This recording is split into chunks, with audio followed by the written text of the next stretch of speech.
here are last year. Oh yeah, bro, I got a new big hole right there. You've been fighting. Alright, Jake, I'm filming. What's up, guys? I'm in the hospital.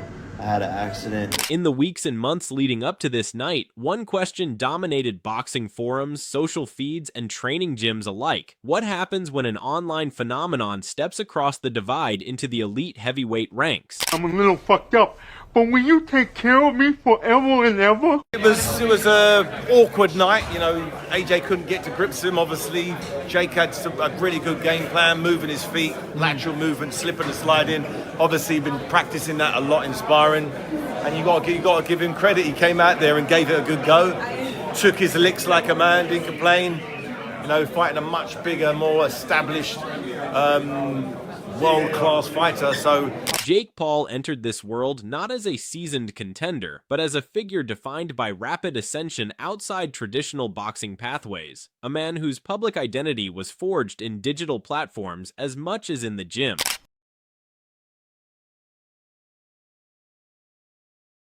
In contrast stood Anthony Joshua, a seasoned professional with decades of sparring miles, Olympic pedigree, and 2 unified heavyweight titles. When the fight was officially announced, the framing was simple: a high-profile mainstream spectacle with real pugilistic stakes. Contract language ensured a sanctioned heavyweight contest, streamed on one of the world's largest media platforms. Your brother fought his ass off, man. I mean, other heavyweights have taken that right hand and only took one. I'm just so proud of him. That was incredible. In my view, that was a victory on all fronts. Right. Like, minus the actual victory, of course, but bro, like, no one expected him to last 6 rounds with AJ. In my opinion, he won 4 of them. People will argue that. He at least won 3. It promised something both rare and real, a collision of worlds rather than a curated exhibition. On one side was preparation born from tradition, long rounds in the late gym light, measured footwork drills, conditioning circuits calibrated to peak at fight night. So there was 2 things that could have happened in the fight. Jake would have either come full steam ahead 100 miles an hour, or Jake would have moved around the ring 100 miles an hour. There's 2 things I would have done. Tried to shut Jake down at 100 miles an hour, or I would have gone on the back foot. So Jake decided to move around the ring, and I decided to put the pressure on. What I could have done better is a lot of things. 100%. In the fight game, you've seen the amazing fighters that have graced us over the last 100 years. On the other was an effort to bridge gaps, strength training, ring work that pushed physiological limits, the artistry of defensive habits shaped under pressure. Voices of coaches and analysts emerge as underlays, not hype but context. The anatomical demands of heavyweights moving at speed, the unpredictability of ring rhythm when size disparities are significant, and the unseen toll each round takes on endurance. The atmosphere in Miami's Casilla Center was a blend of anticipation and speculation, not only about victory or defeat, but about the deeper consequences that awaited beyond the final bell. The opening moments of a high-stakes heavyweight fight are always a negotiation of distance, timing, and intent. In the first round, Paul's movement spoke of strategic calculation. Rather than charging forward, he used lateral motion to mitigate weight and reach disadvantages. Joshua, imposing in size and experience, was deliberate, probing range with a textbook jab intended to establish rhythm early. On film, these exchanges appear methodical rather than explosive. There is a tension in the hesitation, in the way both men test each other without committing fully. It's a dynamic common to high-level matches where the cost of a mistake outweighs the benefit of an early gamble. You asked me a question. Look, it wasn't the best performance. It wasn't the best. The end goal was to get Jake Paul, pin him down, and hurt him. That has been the request leading up, and that was on my mind. It took a bit longer than expected, but the right hand finally found a destination.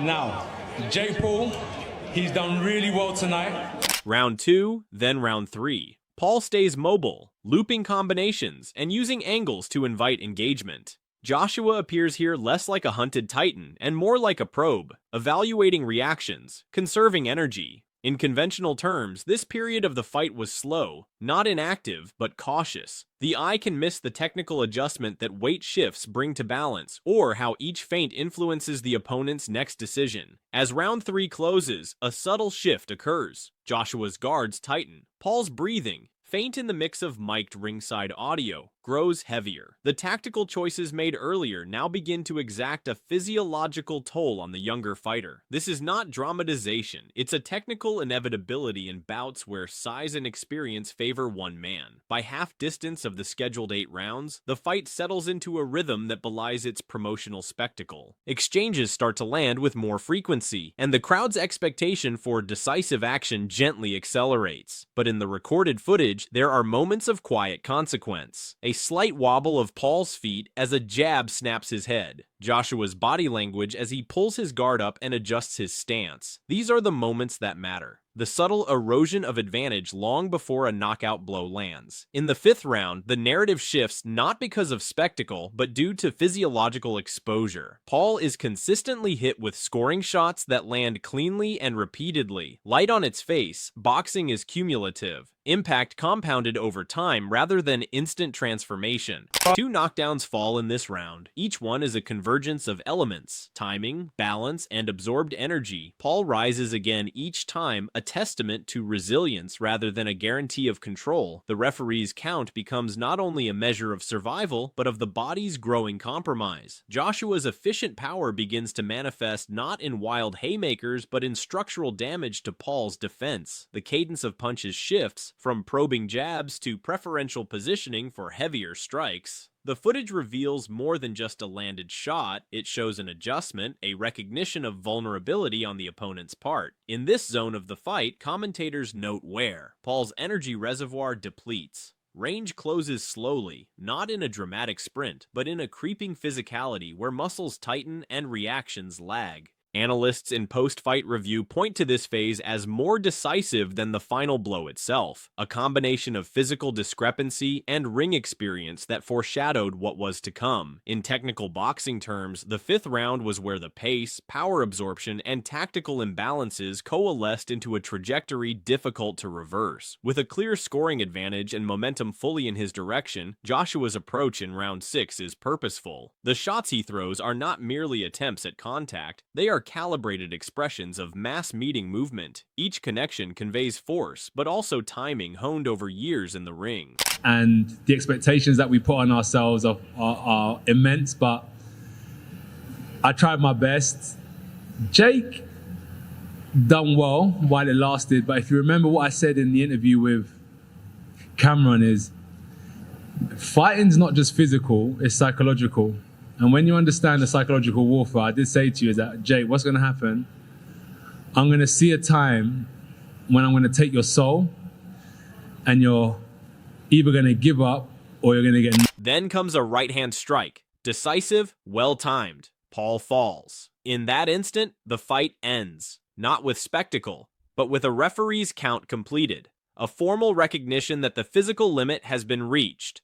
Paul is unconscious to the fight scorecards, conscious to what comes next. Medical evaluation, consideration of recovery, and the implications of an injury in a sport where the human body is quite literally the field of competition. Replays show not just the final strike, but the accumulation of wear, a buildup across rounds that made that moment statistically and physically more likely. In boxing, knockout finishes are not always surprises. They are confirmations of what has unfolded over time. The immediate reaction in the arena is a mixture of relief, concern, and subdued reflection. No eruption, no theatrics, just the attendants acknowledging the reality of what has happened. After the bell tolled on round 6, attention shifted swiftly from competition to health protocols. Paul, having risen slowly only to drop again, was immediately assessed. With multiple knockdowns recorded in the fight, his team and ringside physicians moved quickly according to standard practice. In the ring, Paul's condition was measured at the immediate intersection of consciousness and physical trauma. More than just a stoppage, this phase required clinical observation. Subsequent developments revealed what the ring reality had suggested but not yet confirmed. Paul sustained a broken jaw during the fight. The injury was diagnosed after post-fight imaging, with expectations of a 4 to 6 week recovery period. This specific injury, a fracture of the jaw, holds significant implications. Anatomically, the mandible is both a structural and functional component of the face. A fracture disrupts not only appearance, but also essential functions: nutrition, communication, and the full range of muscular action involved in speaking, breathing, and preparatory training.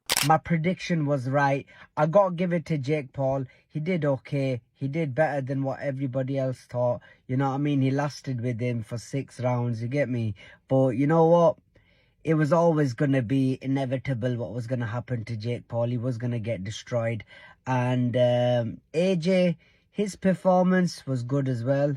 And yeah, let's see what Fury and AJ says now, eh? Paul's team described how, following the bout, he took a brief rest, showered, and then drove himself to a local hospital for further evaluation and treatment. This sequence is notable, not for its drama, but for what it reveals about the athlete's condition immediately after the fight and the protocols observed by his support staff. In the hospital setting, medical professionals conducted advanced imaging studies to pinpoint the fracture's nature and extent. A broken jaw can vary widely in severity, from a non-displaced fracture requiring simple stabilization to a compound fracture necessitating surgical intervention. What remains consistent across cases is the prioritization of airway safety and the mitigation of further damage during both short-term care and long-term healing. The recovery timeline, 4 to 6 weeks, is an estimate grounded in typical bone healing rates combined with professional athlete management. Bone union during this period depends on numerous factors: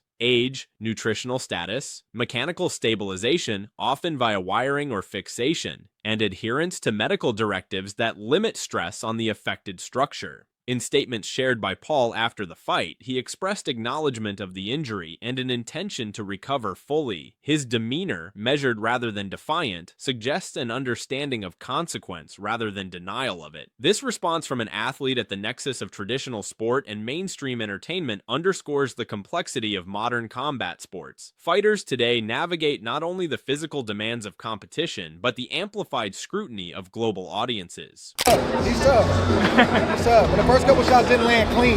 The last one landed clean. Where does Jake go from here? Like he said, he need a rest, take some time off, enjoy the fruits of his labor. Anthony Joshua, Tyson Fury. What happens in that fight now? Is it more exciting? I don't know, because I don't know where Tyson Fury is right now. You know, and it's gonna be interesting. But that's a fight I want to see. That's a fight they've been talking about for a long time, man.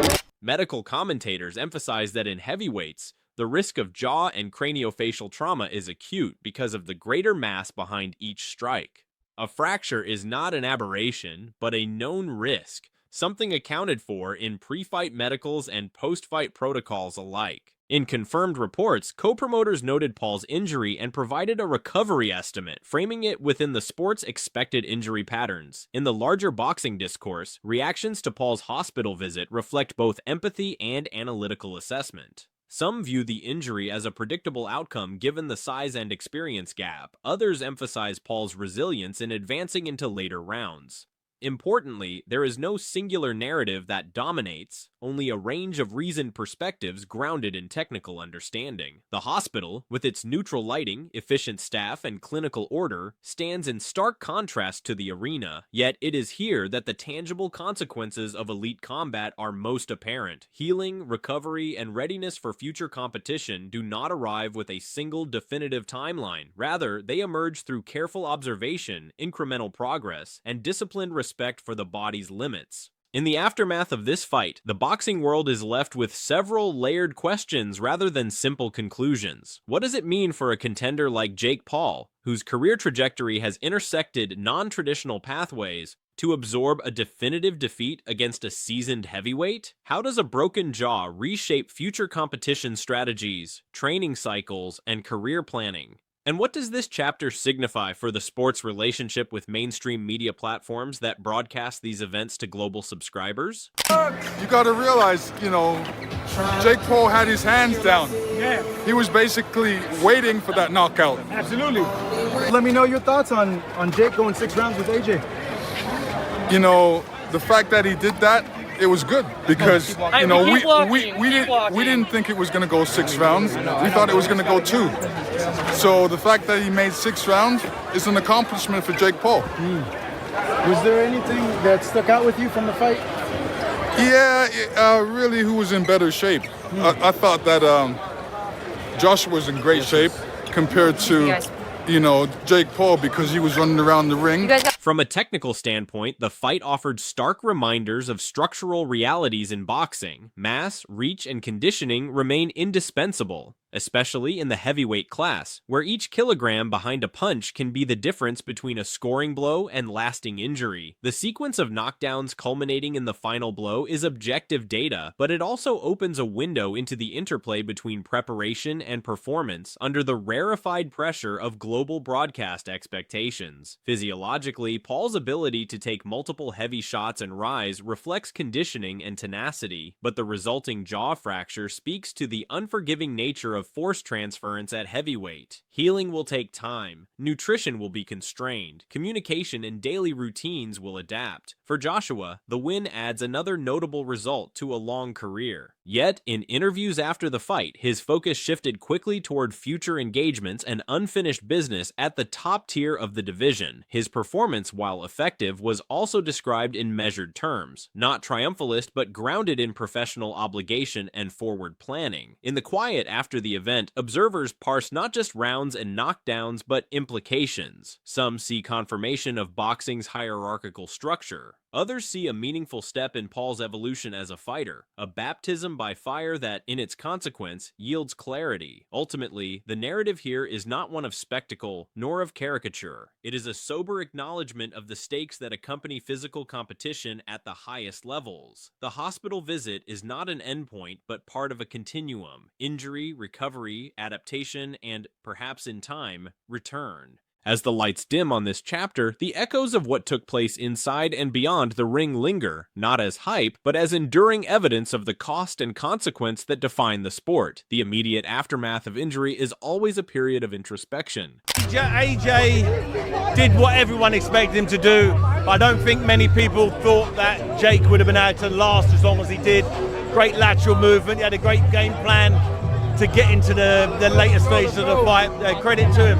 Hope his jaw ain't too badly busted. What's next for AJ? Tyson Fury as soon as possible. Beyond physical pain, there is a recalibration of professional identity. For a fighter, particularly one navigating the crossover between mainstream media attention and legitimate competition, the stakes are multi-dimensional. Each injury becomes a benchmark, a measure of endurance, vulnerability, and future strategy. Medical teams emphasize controlled rehabilitation. Maximal jaw stability is required before resuming rigorous training, and even low-impact conditioning is carefully monitored. Every movement is analyzed for risk. For Paul, the next weeks are not a matter of choice, but of structured compliance with physiological reality. Recovery is both science and discipline, with the outcome determined as much by adherence as by innate resilience. Analysts observe that injuries in heavyweights carry long-term consequences that extend beyond the immediate fracture.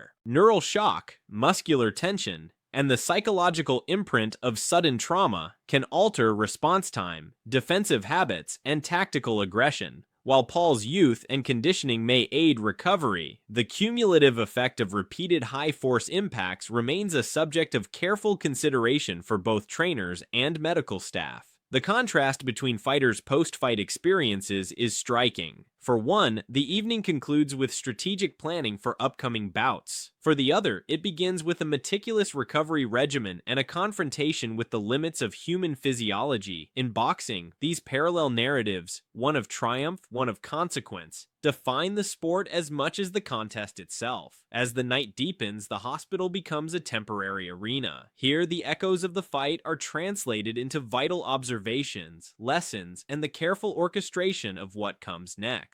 The story does not end with the knockout. It evolves through healing, reflection, and the patient preparation for the chapters yet unwritten.